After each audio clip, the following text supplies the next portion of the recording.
You must find 6 other knights to fight beside you. But I have no one else. Are you sure about that? Episode 4 of A Knight of the Seven Kingdoms is called Seven. No spoilers for the future of Dunk and Egg, but if I do, I'll warn you first. The first image we see is the sparkling wetness of a rock, reminding us of a starscape. Earlier, Dunk saw a shooting star and thought it would bring him luck.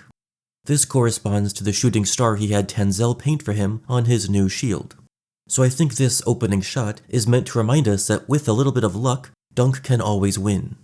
And with a little luck, it turns out Prince Baelor's not going to behead him, and even offers him a solution: trial by combat. Tyrion demands trial by combat not once but twice for being wrongly accused of killing Bran and then wrongly accused of killing Joffrey. Dunk's been wrongly accused of stealing egg in that inn, but he did beat the lizard out of Aerion. Why is it slithering like that? The entire beginning of this episode, almost the whole episode really, is beat for beat from the book. It's crazy how faithful this adaptation is compared to House of the Dragon, even back when it was good.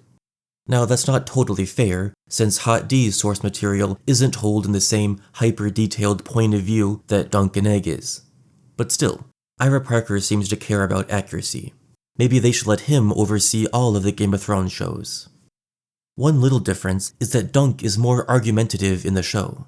For example, he asks Baelor, "Wouldn't you have done the same?" regarding his defense of Tanzell. In the book, Baelor just offers that he'd have done the same, and Dunk listens. I suppose the way Ira Parker did it is more interesting to watch, a little more back and forth, but that is a very small change. Mykar doesn't know what a trial of 7 is. That's another very small change. It gives a reason for Baelor to explain to us, the audience, what a trial of 7 means. Also, in the book, Daeron's supposed to be in the scene. After Aerion's line about wanting to let Daeron have justice against Dunk too, Daeron says, "Do me no favors, brother." But I suppose they wanted Daeron's entrance in the Fossaway's tent to be his dramatic introduction. Fair enough, I suppose. I also thought Mykar's line about the Andals was funny. Well, if it was the Andals. I much prefer this sort of dry sarcasm opposed to Dunk violently shitting behind a tree or Arlen swinging his foot-long hog all over my screen. But I guess there's different strokes for different folks. This video is brought to you by my patrons. If you enjoy my channel and you want to support me further, please give me $5 per month in exchange for these perks: early access, updates, your username immortalized right here, etc. Okay, thanks. Back to the video now. The scene with Rhaemyn and Steffon Fossaway in their tent is almost a perfect translation from the book as well. But Steffon's line about the Fossaways being in Westeros long before the Targaryens, and will remain long after they're gone, is an Ira Parker invention. And I like it. For one thing, it's true. Bob kills Rhaegar, and Jim kills Aerys in 283, and there's still Fossaways in the main series 20 years later. Sir Tanton Fossaway believes he can slay the Hound in single combat, so the charming, arrogant apple doesn't fall far from the red-headed tree. Oh, and Steffon's also supposed to give Rhaemyn his nickname here, Rhaemyn the Reluctant.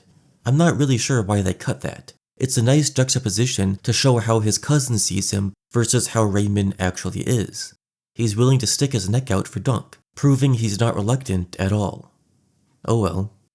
Also, it felt a little out of character that Rhaemyn laughed at Egg's story about Aerion abusing him.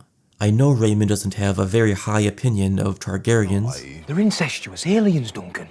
But they could have used this as an opportunity for Rhaemyn to beat his own prejudice and sympathize with the little kid who has never done anything wrong to him. Just felt kind of weird to me, but I am glad Daeron stood up for Egg a little. They're really beating us over the head with this Florian the Fool business. Since he's this imposing, oafish knight who's head over heels for a lady way out of his league, I guess it fits. It's a story about being in over your head, I suppose. Dunk feels like a fool for falling for Egg's trick, and for lashing out at Aerion, and now he's gonna die for accidentally getting himself mixed up in life or death princely drama. The shield Tanzell painted for him is beautiful. It's a lot more detailed and well rendered compared to the book version. I guess Tanzell knows how to mix her colors really well. I wish it was a little more vibrant like the graphic novel, but this is a tiny nitpick about a very talented and tall lady.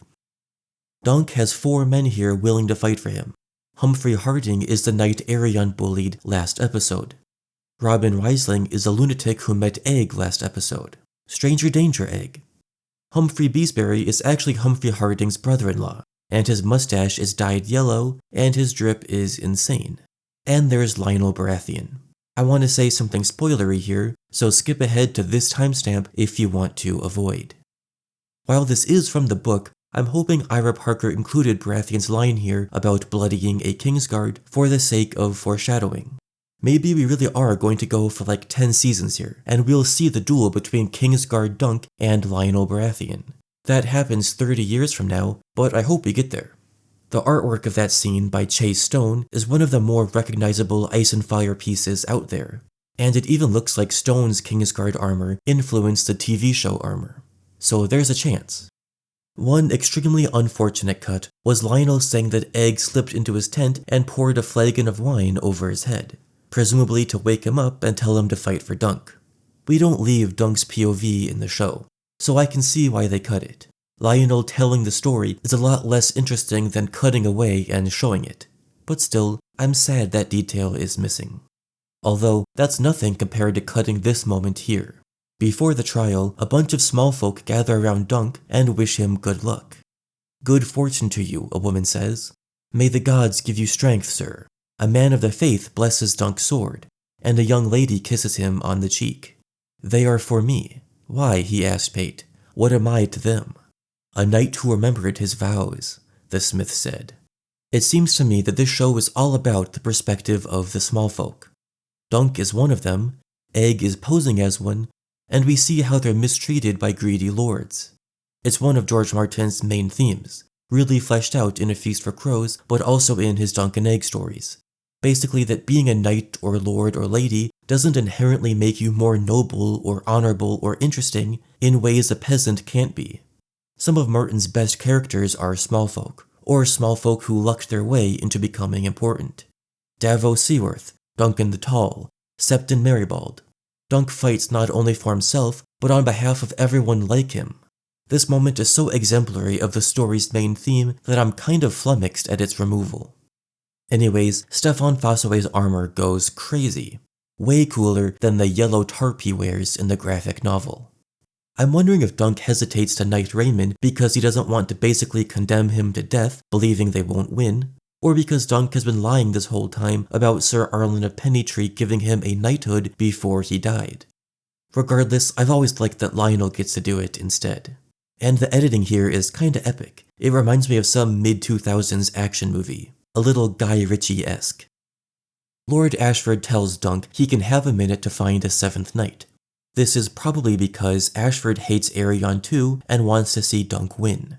Earlier, Arion made Lord Ashford pick his nut up off the floor. Get down! Boar on the floor! Boar on the floor! Candle! Another theme of this story is being nice to people and making friends, because you'll never know when you need them.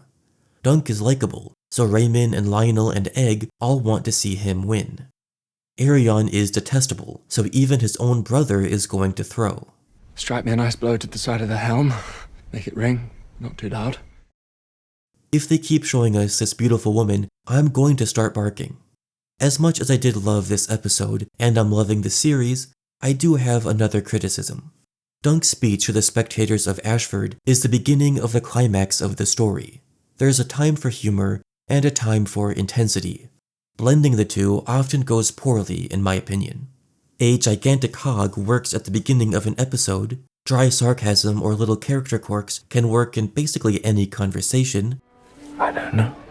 I'm really quite drunk. But ripping ass during Dunk's call for help just didn't work for me. This guy is Otho Bracken, or the Brute of Bracken. In the book, Dunk says, "Sir Otho, all know you for a great champion. Join us, I beg you, in the names of the old gods and the new. My cause is just." "That may be," said the Brute of Bracken, who had at least the grace to reply, "but it is your cause, not mine. I know you not, boy." George hates the Brackens, but even he's able to recognize when a moment is too serious for a fart joke. Blending Dunk's epic "Are there no true knights among you" speech with toilet humor just took me out of the scene, and it's one of the most famous scenes from Dunk and Egg. A rare swing and a miss by Ira Parker here. That hit him, and he swung at it. However, Baelor's entrance onto the tourney grounds has the best use of the Game of Thrones theme maybe ever. Eagle-eyed viewers will see that Baelor is wearing his son's armor. We saw Prince Valar wearing it earlier on. He didn't bring his own armor to Ashford because he didn't think he'd be fighting. Not really important plot-wise, but it's just a small detail if you didn't know.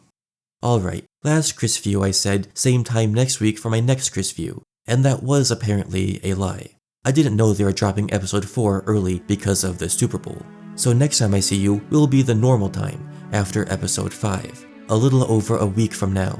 Okay, thanks for watching, goodbye.